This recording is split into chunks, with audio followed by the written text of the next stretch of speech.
tiene ceniza, ya tiene otros contaminantes, etcétera, etcétera, comenzamos a experimentar problemas cardíacos, cánceres de los pulmones, cánceres del páncreas, cáncer del estómago, etcétera, etcétera, porque estamos ingiriendo gases que no son sanos, producidos por la alta contaminación que nosotros hemos producido. La tierra enfermó totalmente y se profetizó que la tercera parte se quemaría. Esto es solamente el inicio de la tribulación. Versículo 8. El segundo ángel tocó la trompeta y como una gran montaña ardiendo en fuego fue precipitada en el mar, y la tercera parte del mar se convirtió en sangre, y murió la tercera parte de los seres vivientes que estaban en el mar y la tercera parte de las naves que fue destruida. Actualmente esto ya también, aunque no estamos en estos juicios, se está cumpliendo. Cada vez vemos en la televisión, en Discovery Channel, en History Channel, de qué forma hay cientos de pingüinos saliendo del mar llenos de petróleo, cientos de aves, de pelícanos, que se está extinguiendo, los peces mismos del mar se están muriendo. ¿Por qué? Por el altísimo grado de contaminación de petróleo, de químicos, de uranio, de las pruebas nucleares que hacemos en el fondo del mar, que están ya asesinando, matando a todas las criaturas que están dentro del mar. La Biblia profetizó que vendría el tiempo cuando la tercera parte de los peces iban totalmente a ser extinguidos. Versículo 10. El tercer ángel tocó la trompeta y cayó del cielo una gran estrella. Aquí me detengo. Quiero decirles que en la Biblia las estrellas, la mayor parte de las veces, representan a los ángeles caídos. Un ejemplo está en el capítulo 9, versículo 1. El quinto ángel tocó la trompeta y vi una estrella que cayó del cielo a la tierra y se le dio la llave del pozo al abismo. A una estrella inanimada no se le puede dar una llave. Aquí vemos que se le llama a un ángel caído una estrella, que se le da la llave de la prisión donde se encuentran los demonios. Los demonios se encuentran en el abismo. Los seres humanos y los espíritus humanos que han rechazado a Cristo se encuentran en el infierno. El infierno es una habitación, al abismo es otra habitación, y el Tartarus, o la prisión de los ángeles caídos, es otra habitación. De acuerdo a la Biblia, hay 3 prisiones, 3 penitenciarías federales, 3 cárceles federales que se encuentran, 2 en la tierra, y no se sabe dónde se encuentra el Tartarus. Pero en el centro de la tierra se encuentra el infierno, donde todos los espíritus desde Caín hasta nuestros días que han rechazado a Dios se encuentran esperando el juicio final. Y en otra habitación, que es otra prisión también federal de Dios, se encuentran los demonios.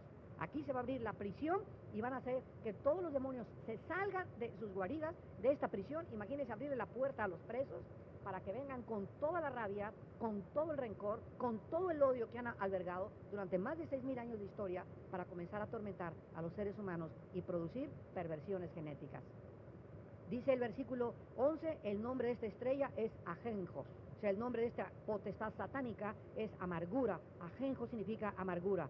Y la tercera parte de las aguas se convierte en ajenjo, y muchos hombres murieron a causa de estas aguas porque se hicieron amargas. La tierra se va a enfermar y no cabe duda que ya estamos nosotros comenzando a ser testigos de esta enfermedad terminal. Regresamos a Isaías y veamos las causas del juicio. Todos podríamos preguntarnos qué falta de misericordia de Dios, oh Dios, gritarle a Dios, ¿por qué? ¿Qué no nos quieres? ¿Qué no diste tu vida por nosotros en una cruz? ¿Por qué permites todas estas cosas que vamos a comenzar a experimentar? Y la respuesta es muy simple. Dios nos hizo criaturas libres, agentes morales. No nos convirtió en robots cuando creó el universo. Y tú tienes la facultad, en la corta vida que Dios te ha dado, de escoger vivir y de creerle al Che Guevara o a Mahoma o a Mahatma Gandhi, al que tú quieras, pero al mismo tiempo tienes el raciocinio y la inteligencia para determinar qué cosa es la verdad. Entonces nosotros somos responsables delante de Dios y lo tenemos que entender. Y nos pone Dios la bendición y nos pone Dios la maldición. Y nosotros somos libres para determinar y para escoger a dónde vamos a pasar la eternidad y cómo queremos vivir. Si te quieres drogar, drógate. Si quieres fornicar, fornica. Si no le haces caso a las leyes de Dios y quieres ser una persona inmoral, lo puedes hacer, pero Dios dice, prepárate para encontrarte con mi juicio algún día. Y si Cristo no viene la semana que entra, y si tú mueres hoy en la noche, es cuando entonces tú vas a ser juzgado.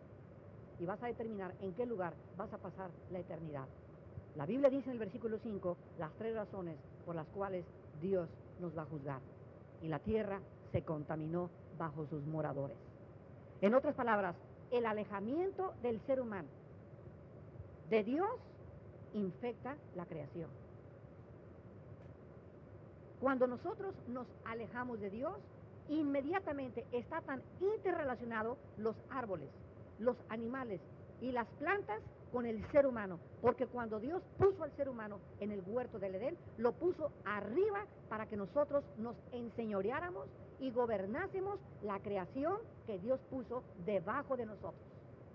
Los animales no están a nuestro nivel, no venimos de los animales, fuimos creados a la imagen y semejanza de Dios, ellos fueron creados inmediatamente después de nosotros. Los animales tienen alma, pero ningún animal tiene espíritu. ¿En qué nos diferenciamos de los animales? No como un doctor tonto me dijo, en la cola. Otro en la crin, en que caminamos rectos. La Biblia es el único libro que nos dice que la diferencia entre los hombres y los animales es que fuimos creados a la imagen y semejanza de Dios. Veamos rápidamente esta verdad en el capítulo 3 del libro del Génesis. Génesis capítulo 3.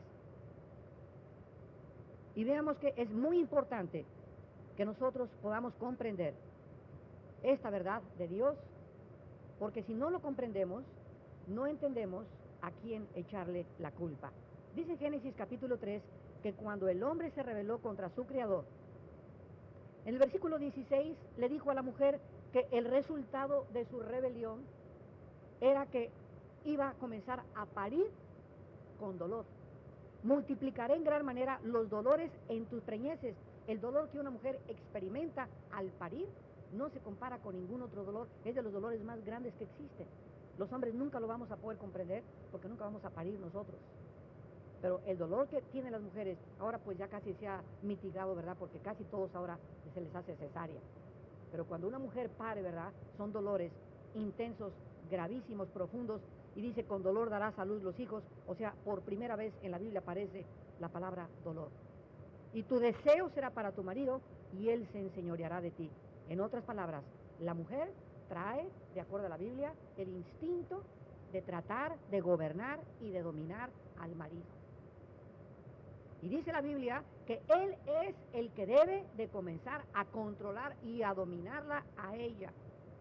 Y la Biblia nos muestra claramente que donde manda capitán, no gobierna marinero. No puede en un matrimonio haber dos jefes y dos capitanes. En un barco no puede haber dos capitanes, no puede haber dos presidentes. Tiene que ser el presidente y el vicepresidente, que está debajo del presidente. En una casa tiene que ser el hombre. Dios puso al hombre como la cabeza del hogar. 1 Corintios 11:3, el hombre es la cabeza de la mujer y Cristo es la cabeza de nosotros. Por lo cual tenemos mucho más responsabilidades que ustedes las mujeres.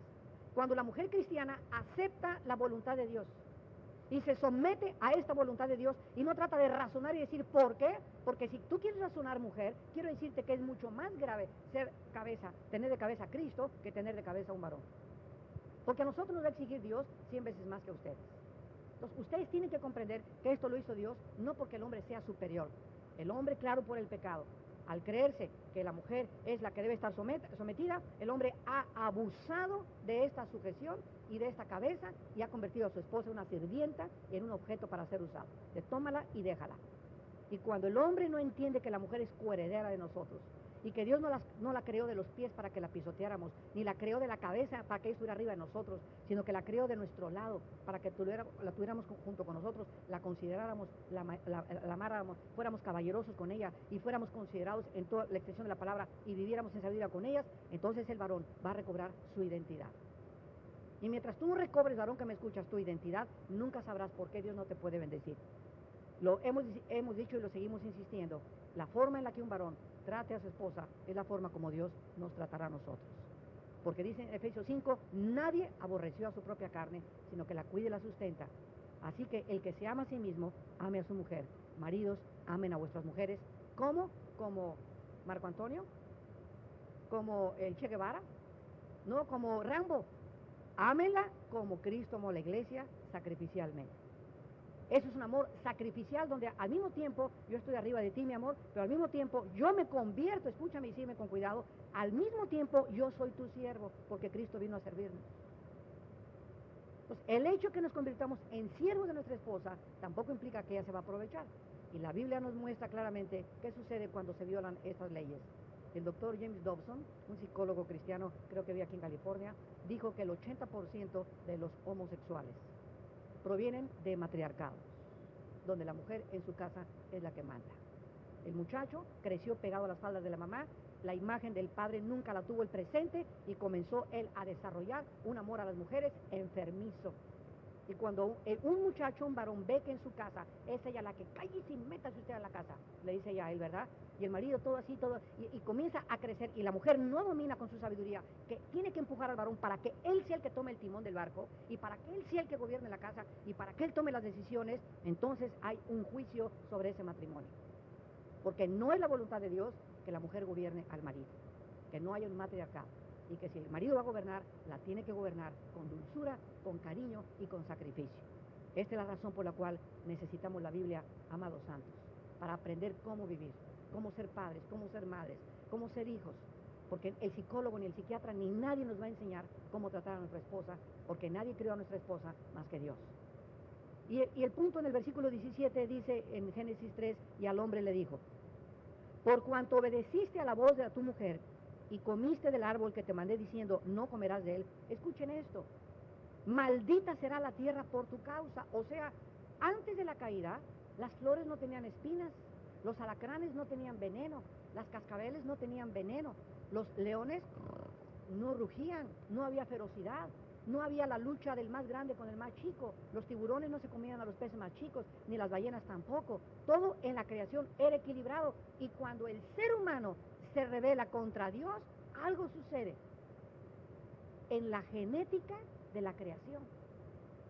Las rosas producen espinas, los animales producen veneno, los animales se vuelven feroces y comienza a tener un cambio la creación como resultado de nuestra rebelión con Dios. Y esta asociación que existe en la Biblia entre la creación y el ser humano es absolutamente increíble. Dice en Romanos 8, la creación gime esperando que nosotros seamos redimidos. De alguna forma nos está diciendo Dios que los árboles están sufriendo. Aunque no sepamos, los animales sufren. Cuando se muere una persona, hay perros que no se quedan ahí en la tumba hasta que se mueren muchas veces con su amo. De la relación que existe de los animales con nosotros, que no llegamos a apreciar. Los delfines tienen una inteligencia, los chimpancés, los caballos, que es asombroso cómo pueden el ser humano domar y hacerle trucos que cada animal puede hacer en los circos que hemos visto nosotros, de qué forma toda la creación la podemos domesticar. Inclusive a los tigres. He visto a domadores en un circo que se meten con 10 tigres de Bengala, y los 10 tigres con el puro chicote los puede controlar a todos, porque Dios los puso debajo de nosotros. Y esta es la razón por la cual ahora hay más ferocidad, hay más infecciones, hay más golpes que vienen contra nosotros de las ciudades, y alacranes y epidemias, y que el ébola y que el retrovirus del SIDA, y todas estas cosas que son el resultado de nuestra inmoralidad y de nuestra rebelión contra nuestro Creador. Por eso dice en Isaías 24, regresamos, y la tierra se contaminó bajo sus moradores, debajo de nosotros. Y veamos las tres razones. La primera, porque traspasaron las leyes. Tú sabes qué pasa cuando no hay leyes en una ciudad. Tú sabes lo que pasa cuando no hay leyes en una casa o en un hogar. ¿Te imaginas que no hubiera luces, o como les llamamos en México, semáforos en las calles, donde tú circulas y de repente se prende la luz amarilla y te está diciendo la luz amarilla, reduce tu velocidad, bájale porque se va a venir en roja?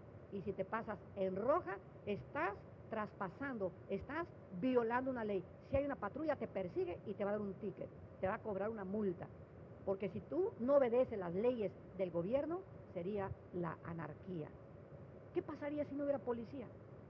¿Qué pasaría si no hubiera soldados? ¿Qué pasaría si no hubiera cárceles?